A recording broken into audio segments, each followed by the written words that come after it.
जय Kumar sir, good morning. और आप मुझे पता है एक बहुत विशेष स्थान पर हैं, छुट्टी पर, वहाँ से आप जुड़े, उसके लिए बहुत बहुत शुक्रिया। अ, कैसे देखें इसे और कितना पोटेंशियल है मार्केट में? 800 पॉइंट का गैप अप गिफ्ट निफ्टी बता रहा है।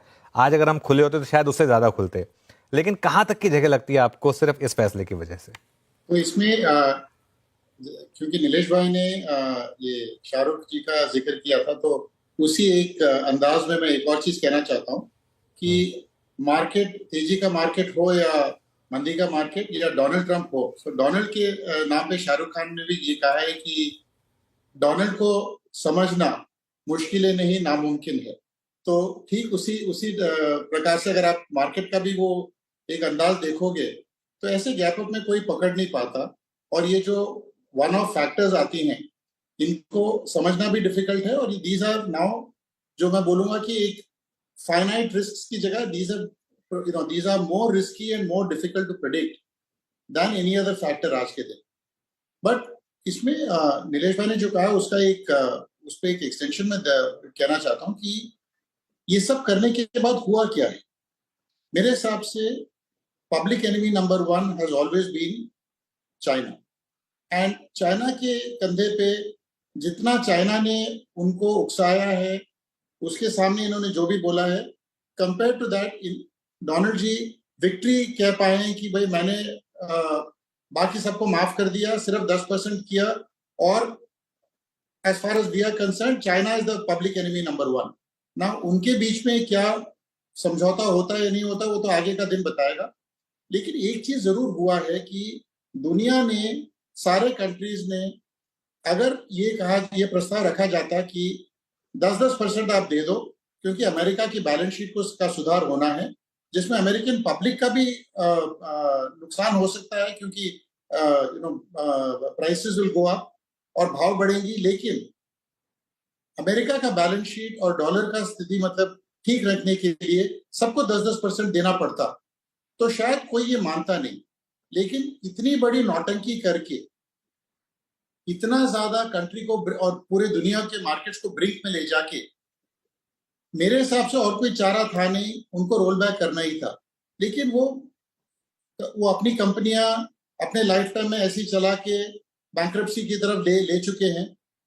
ये तो मतलब दिस इज एम्पिरिकल एविडेंस, मतलब कहीं सुनी बात नहीं है, ये करके आए हैं।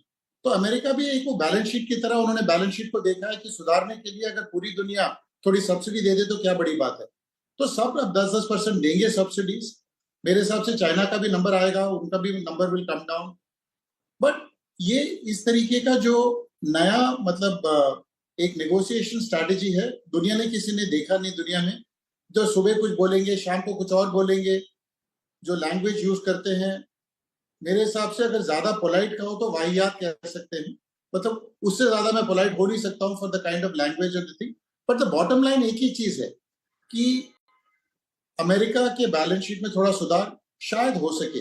लेकिन बॉन्ड मार्केट ये बता रहा है कि अमेरिका का डेट अनसस्टेनेबल है। 7 या 9 ट्रिलियन डॉलर का जो रीफाइनेंसिंग करना है ये साल, ये एक पहाड़ नंगे पांव चढ़ने के बराबर है। मेरे हिसाब से बहुत बहुत मुश्किल है ये रीफाइनेंस करना। एंड लोगों ने ये थियरीज निकाली थी व्हाट्सएप कम्युनिटी ने कि ये सब कर रहे हैं ताकि यील्ड्स विल कम डाउन। लेकिन markets are not mad. Markets even without this have gone up and yields are still at 4.5% for 10 years। तो ये रीफाइनेंस करना बहुत डिफिकल्ट रहेगा unless there are structural efficiencies that come in. और जो America में लाना इजी नहीं है, उसके ऊपर अगर आप टैरिफ्स भी इंपोज करोगे और इन्फ्लेशनरी एनवायरनमेंट क्रिएट करोगे, तो ये कैसे होने वाला है। तो मुझे लगता है कि ये फंडामेंटल फ्लॉज हैं, लेकिन ये विन मान के ये आगे निकल गए हैं। बट इसमें इंडिया का काफी फायदा होगा। अगर चाइना और अमेरिका का स्टैंड ऑफ रहा, तो at least exports from our country can take off and people may view India as a more stable partner. But एक चीज पक्का है, at the end of all this, trust deficit जो China में था, वो ट्रम्प के साथ भी अभी हो जाएगा। तो I think new power blocks and new trade blocks will get created. This is the upshot of it all. Okay, that is what I feel.